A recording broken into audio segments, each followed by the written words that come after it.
Bioética.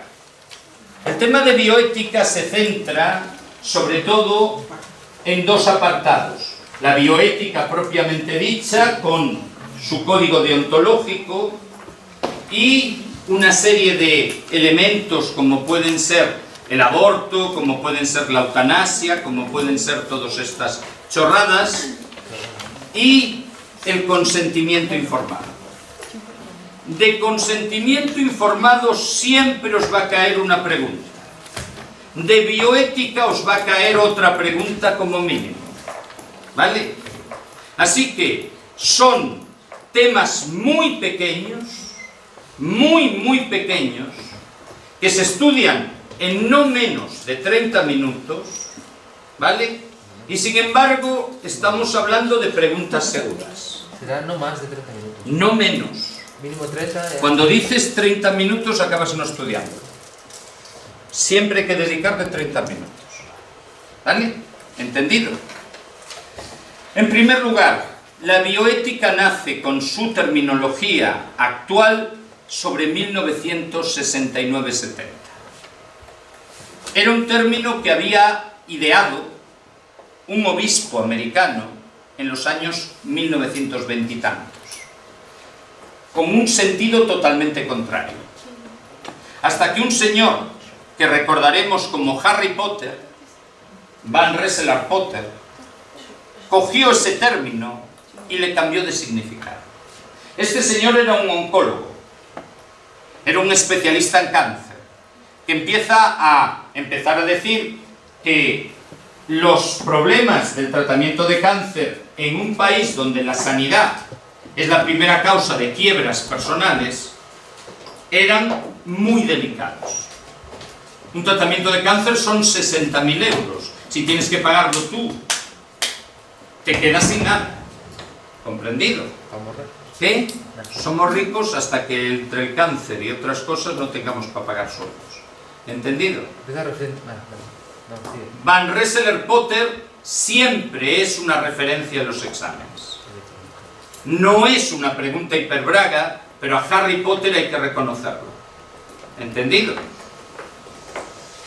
En realidad, todo este proceso se inicia en los años 70 y una universidad católica, bastante prestigiosa en el mundo, es la que da la definición oficial de bioética. Es el estudio de las ciencias sanitarias y de las conductas morales involucradas en ella. ¿Vale? No fue Rensselaer Potter, fue una iglesia católica, por cierto, el que da esta tendencia a decir conductas morales. En los años 60 se inventan las primeras máquinas de hemodiálisis. Y el primer proceso que se produce en relación a este campo es quién coño tiene que utilizar la máquina. Están en una ciudad grande, están en Chicago, hay muchísimas personas con mucho dinero, por lo tanto tienen que establecer unos criterios muy claros para ver quién la utiliza por primera vez. Y ahí empiezan a primar criterios morales. Porque no era cuestión de salir al público y decir, a ver, ¿quién da más por el tratamiento? Quedaba muy feo. ¿Vale? Eso fue el esbozo de la bioética en los años 60. Los criterios para la utilización de las máquinas de hemodiálisis. Después, en el año 72 se producen dos fenómenos indispensables. En el año 72 se produce una situación con una chica, Marianne Kinderman. Esta chica había acabado la escuela secundaria, había acabado el bachillerato, y como todos los que acaban el bachillerato se fue de fiesta. Se pasó de vueltas con las drogas, tuvo un pequeño accidente de coche y entró en coma totalmente irreversible. Un coma donde no se esperaba la recuperación. Sus padres, después de esperar 6 meses y de consultar con varios médicos, solicitan por primera vez en la historia a un juez la desconexión de las máquinas de ventilación mecánica. ¿Vale? Probablemente esos padres no fueran católicos. ¿Vale? 6 meses todo el mundo esperaría y algo más. Pero esos padres deciden desconectarlo. Así que la decisión, los jueces se encuentran, hostia, no hay nada legislado. Estados Unidos no es un país como España, que los jueces siguen las leyes. En Estados Unidos los jueces hacen muchas leyes. Con que haya dos sentencias en el mismo sentido, eso ya es una ley. Así que ellos mandan la desconexión, y en ese momento, cuando ya había un batiburrillo de un grupo de anti-vida y otro grupo de pro-vida pegándose de hostias delante del hospital para que no desconectaran a la chica, en ese momento salta a la luz pública el estudio Tuskegee. El estudio Tuskegee hablaba de 400 negros en Georgia, en Atlanta, donde el Hospital General de Atlanta no los había tratado de sífilis para comprobar la evolución natural de la sífilis. 30 y tantos años estuvieron los negros con sífilis y estaban viendo lo que le hacían. Les engañaron. Y sobre la mesa quedaron muertos. Muertos familiares, niños con sífilis congénita y alguno de los pacientes. Y eso de repente sale a la luz pública. Así que se le viene una oleada de jaleos en un momento donde estaba estallando Estados Unidos por la guerra del Vietnam. Así que lo que hace el gobierno es escoger a todos los profesores de bioética, que eran chicos jóvenes, acababan de llegar a las universidades americanas, la primera cátedra solo se había creado 5 o 6 años antes, y los reúne en un hotel, en una sala que se llamaba la Sala Belmont. Y esos chicos, 6 años más tarde, hacen el informe Belmont. 6 años. ¿Vale? Mil Se madre reunían mía. una vez al mes. Ya tuvo que haber hostias, 6 años Vale. en el hospital. Bien. El informe Belmont es una pregunta hiperbraga, porque todo el mundo tiene metido en la cabeza que es el informe que redacta los principios de la bioética, pero no redacta todos, redacta solo 3. Redacta el respeto a las personas, redacta la beneficencia y redacta la justicia. ¿Entendido? Estos 3 principios bioéticos son los que salen del informe Belmont. Al año siguiente, los 2 principales profesores de universidad, este que llamamos el guapo, el bello Champ, y del chico, el Childress, estos 2 que son los principales elementos del grupo del informe Belmont, publican un libro, y en ese libro lo primero que dicen, recogen de los griegos, de Aristóteles, recogen de este, que no me sale ahora el nombre, ¿cuál es el patrón de la medicina? Hipócrates, recogen el primer principio que no estaba en el informe Belmont. Recogen el principio de no maleficencia. Y lo recogen con las palabras textuales de estos griegos que no sé por qué razón aparecen en latín. Primum non nocere. Primero, no dañar. ¿Vale? Así que Beauchamp y Childress crean el principio de no maleficencia que se incorpora a los 3 del informe Belmont y deciden que lo de respeto a los demás puede ser dudoso, que es, debemos cambiarlo por autonomía. ¿Vale? Así que los 4 principios de la bioética son no maleficencia, autonomía, beneficencia y justicia. Y siempre esta hoja y esta, siempre va a haber una pregunta. Por lo tanto, son las más agradecidas del temario, porque estamos hablando de 4 chorradas, una pregunta cierta. ¿Entendido? Bien, en autonomía, aquello que era respeto a los demás, es la esencia de lo que llamamos consentimiento informado. ¿Vale? Se han elaborado 2 leyes a nivel estatal para describir ese permiso para operar. Pero os voy a comentar una anécdota. Ayer mismo, un médico bastante famoso, el médico del Atlético de Madrid, el traumatólogo, ¿os importa que le dé?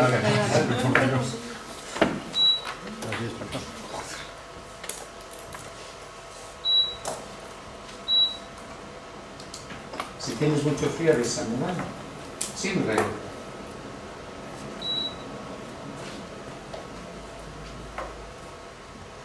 ¿Eso está encendido? ¿Tiene la bombillita verde? Ahora. Bien, este médico me escribió, escribe en un grupo a nivel español de estos de, ¿cómo se llama lo que tenemos pero que yo no tengo? Facebook. El Instagram.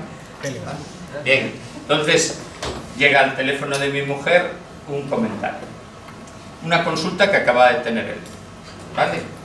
Dice, entra a mi consulta un paciente de 25 años con estética hipster de grado 3, ¿vale? Hipster de grado 3.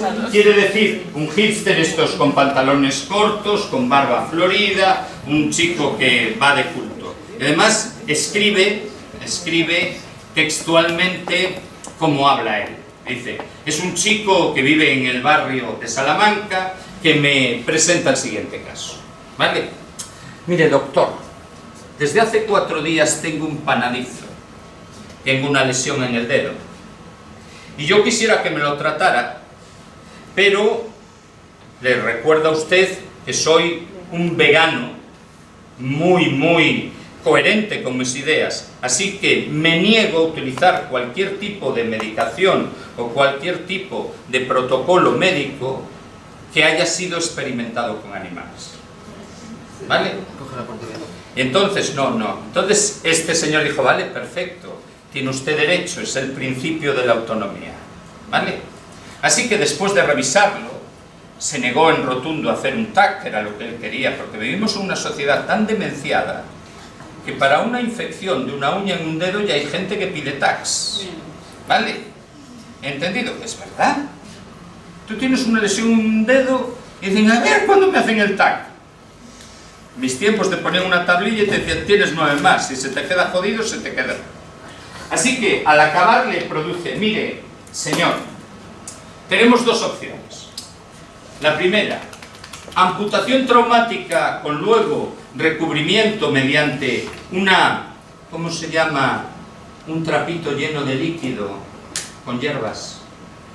Un fomento de hierbas de María Luisa, de cocción de, bueno, 3 hierbas de estas que teóricamente son analgésicas, ¿vale? Y la segunda opción, fíjese, es un cocimiento de restos de pan con moho, ¿vale? Aderezado con un poquito de limón del Caribe y sal de el, ¿cómo se llama? El Everest, ¿vale? La zona del Himalaya. Usted escogerá, ¿vale? Y va y dice el señor, coño, yo escojo la segunda, ¿vale? Y usted me garantiza que ese medicamento no ha sido tratado con animales. Sí, se lo garantizo. No ha tenido, acabo de ver, y no tiene experimentación animal. Entonces, ¿a qué herbolario tengo que ir a buscarlo? ¿Vale? No tiene que ir a un herbolario, tiene que ir a una farmacia. ¿Y cómo se llama? Se llama Aumentine. ¿Entendido? Se va usted con su Aumentine y a tomar por el culo. Esto es el principio de autonomía. Evidentemente se fue con el Aumentine, ¿vale? El Aumentine es el principio de penicilina, Ongum Penicillinum notatum, conservado con citrato sódico. Citrato es el limón del Caribe y el sodio, la sal, es la sal del Himalaya. Esto es el principio de autonomía. Él escoge. Ahora, pregunta número 1. Aumentine deconstruido. ¿Vale? Es como las recetas ahora, que te Exactamente. ahí Es que, a ver, el gran problema que tuvo Fleming no fue el descubrimiento de la penicilina, eso lo hizo en el 29. Es que no contaba con los Es hipsters. cómo extraer la penicilina de los cultivos. Necesitó otros, que no han pasado a la historia, que fueron los verdaderos genios. Porque Fleming era bastante malo. Era un tío que encontró algo por casualidad. Pero no fue capaz de extraer la penicilina, por eso la penicilina no sale al mercado hasta 10 años más tarde. Hasta que 2 químicos consiguieron deconstruir el hongo y obtener la penicilina sin dañarla. ¿Vale? Bien, el principio de autonomía es el principio de tomar las decisiones que el paciente acepte. ¿Vale?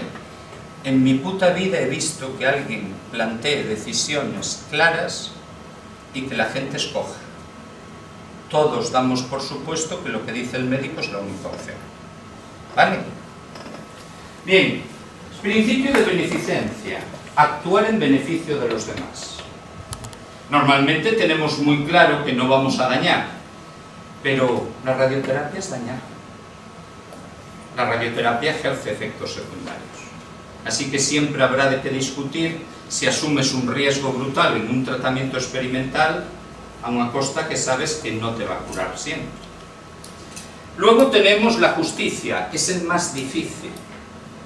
A ver, mi reina, explícame, si tú tuvieras un único tratamiento donde tuvieras que escoger entre una persona que tiene un cáncer de pulmón porque ha fumado toda su vida, como un carretero, no ha trabajado nunca y ahora se encuentra en una situación donde el tratamiento le podría curar, y tienes que escoger entre él y un pobre trabajador de una mina que nunca ha fumado, que ha trabajado 16 horas diarias, pero por la exposición al radón, tú tuvieras que escoger quién recibía ese tratamiento, ¿a quién escogerías? Yo escogería el trabajador. Al trabajador. Pues la respuesta es: se escoge al que tiene más opciones de supervivencia. Y casi siempre te juro que va a ser el fumador cabrón. ¿Entendido? Entonces, eso es la justicia. Tomar decisiones sin tener en cuenta exactamente los antecedentes. Pero yo decía hoy por la mañana, Mauricio, ¿tú salvarías en una habitación de una urgencia a una persona que tuviese desgraciado la vida? Seguramente sí, aunque luego Sí. te caguen todo. Es muy buen tipo. ¿Qué? Yo sospecho que no. ¿Por qué? Sospecho que no sería capaz. Yo utilizaría la almohada, es más práctica. ¿No? Yo no soy justo. Pero el que me las hace, me las paga. ¿Entendido? Mauricio es para Sí, ir pero a hay los forma. altares. Estáis todos al día con Chema en el pago de las... Así que sabéis que eso no es lo más importante para mí. Bien, entonces justicia es tomar una decisión teniendo en cuenta los beneficios y los perjuicios en las distintas personas. ¿Vale?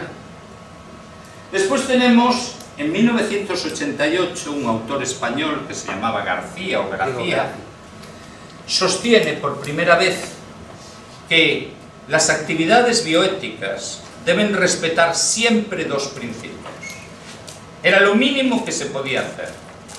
Era el principio de no maleficencia y el principio de justicia. Eso es lo que él llamó bioética de mínimos. La bioética de mínimos significa que tu actuación siempre responde a esos dos principios como mínimo. Si entramos en conflicto entre la no maleficencia y la autonomía, la respuesta es: gana la no maleficencia. Si entramos en conflicto entre la beneficencia y la justicia, gana la justicia. ¿Comprendido? En la bioética de mínimos es el mínimo que tenemos que cumplir. Y en cambio, lo ideal sería cumplir con los otros dos también. Por eso le llamó bioética de máximos. Beneficencia y autonomía sería lo no va más de lo no va más, pero siempre cumpliendo los dos primeros. Esto es una pregunta de examen. Solo dos de estas gralladas. ¿Entendido? Solo dos. Es agradecidísimo, porque no lleva más de 30 minutos verlo. Si a esto le sumáis el código deontológico y os limitáis a estudiar la fecha, resulta que habéis aumentado una cuarta parte el potencial de respuesta. El código deontológico español nace después del Código Deontológico catalán. Y es un código que se instaura en 1989. Por cierto, Sí, está marchando.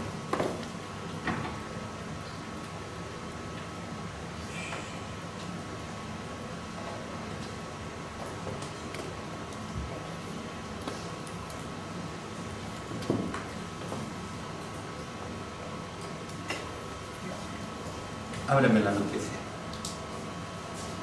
Anda, que yo soy muy torpe con pues no sé si se me puede abrir. ¿Esta noticia? Sí. No tienes PDF para abrirlo. Ah, puedes leerla, por favor, en alto. La colegiación de sanitarios es obligatoria según el Tribunal Constitucional. ¿Está claro? La colegiación sanitaria es obligatoria según el Tribunal Constitucional. Pero es que hay dos versiones. Esto es el Tribunal Constitucional, no admite pero son discusión. Interpretaciones de una norma. Pero es la sentencia. Sanitarios tienen que estar colegiados. Pero es una interpretación de una Pero sentencia. no se puede interpretar la norma que el por Colegio de encima del Enfermería tribunal. dice que sí, que claramente dice que hay que estar colegiados. No se y puede luego interpretar. hay sindicatos como el SATSE que ¿Qué dicen... más da lo que diga un sindicato si esto lo dice el Bueno, Tribunal? Es que esto es discutir como los catalanes. A ver, yo creo que... Es a mí me interesa que yo quiero ser independiente y los 40 tontos que estamos aquí vamos a ser independientes. Oye, si es que hay otros 40 que no, pues se jodan, que ellos no son Pero esa mejores. interpretación no está clarísima. La interpretación legal no tiene interpretación. Fíjate, Es- fíjate, yo no, leí- no, no, dice, no, yo la no. cosa que hice lo mismo... Esto es y luego- consecuencia de varias sentencias. ¿Entendido? Es en todas las profesiones, pero yo... No. Yo como podóloga tampoco puedo trabajar... Pues en sin eso estar estás colegiada. equivocado. Solo es en sanitarios y en estructuras de las que dependan vidas. Por ejemplo, un economista no tiene que estar colegiado. Un ingeniero eléctrico no tiene que estar colegiado, pero un ingeniero de estructuras o de minas sí. Todo aquello que ponga en juego vidas de otras, tienes que estar colegiado. ¿Vale? Vale, podología, aunque... Es mucha sanitario, tampoco, pero es sanitario, sí. aunque sea así, no es optativo. A mí me parece una chorrada, ¿entiendes? No creo que la colegiación aporte nada, ¿vale? Porque el que certifica el título en España es un ministerio.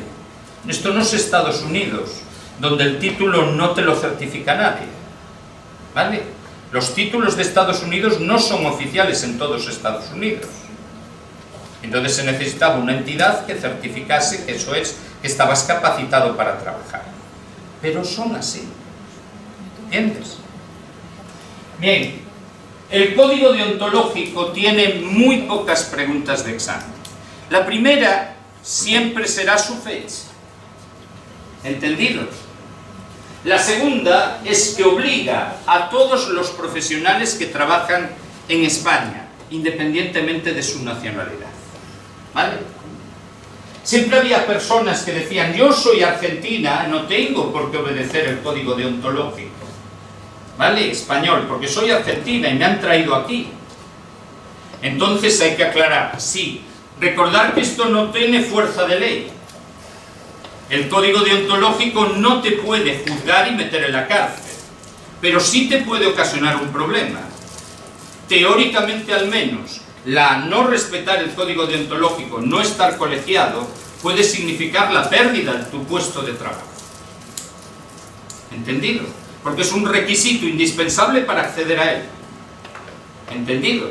De hecho, tú cuando vas a la Seguridad Social y te quieres dar de alta en cualquier régimen, tienes que presentar el papel de la colegiación.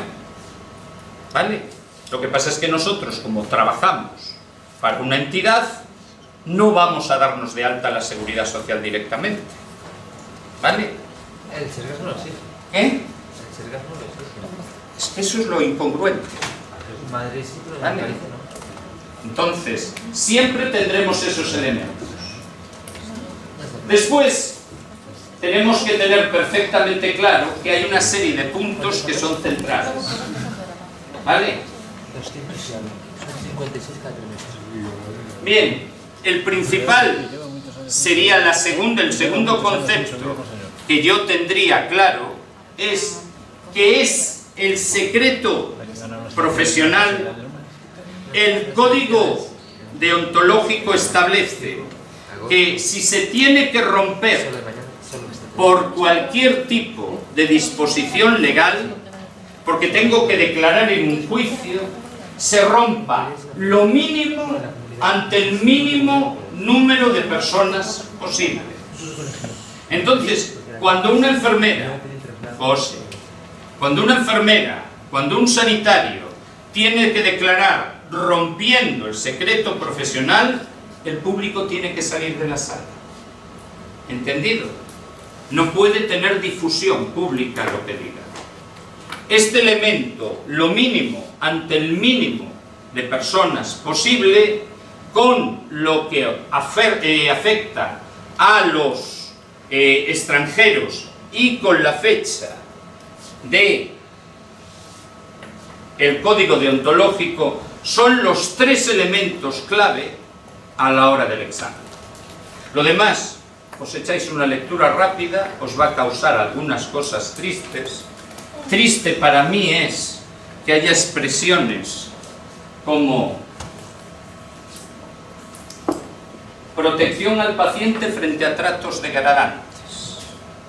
La enfermera está obligada a comunicar deficiencias de sus centros o de sus protocolos. La enfermera está obligada a denunciar prácticas mafiosas de sus compañeros. ¿Vale?